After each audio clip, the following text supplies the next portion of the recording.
கன்னிமணிய நேயர்கள் அனைவருக்கும் வணக்கம். நவராத்திரி தொடங்கி இன்று மூன்றாம் நாள்.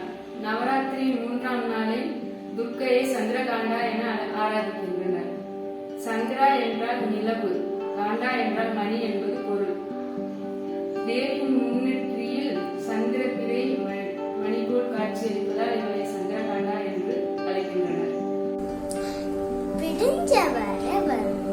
చంద్రకోపస్థ కరీంద ప్రసాదం తంతునే మహాయు చంద్ర కండేది విశ్వరుదా.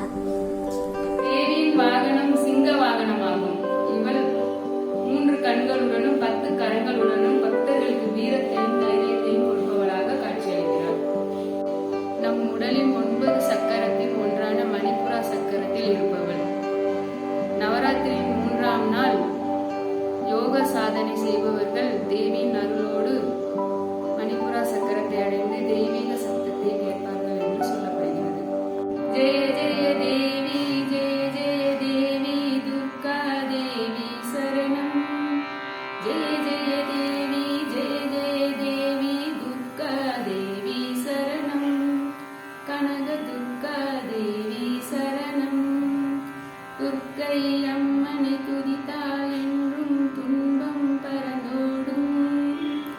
தர்மம் காக்கும் தாயும் அவளை தரிசனம் கண்டால் போதும். சகல வினைகளும் தீரும், சர்வ மங்களம் கூடும். ஜெய ஜெய தேவி, ஜெய ஜெய தேவி, துர்கா தேவி சரணம். ஜெய ஜெய தேவி, ஜெய ஜெய தேவி, துர்கா தேவி சரணம். கனக துர்கா தேவி சரணம். நவராத்திரியின் 3ஆம் நாள் தேவியை வணங்கி வழிபட்டால் நம் துன்பங்களையெல்லாம் நீக்கி இன்பங்களை அள்ளித் தருவாள் என்று நம்பி தேவியை வணங்குவோம், வழிபடுவோம். நன்றி.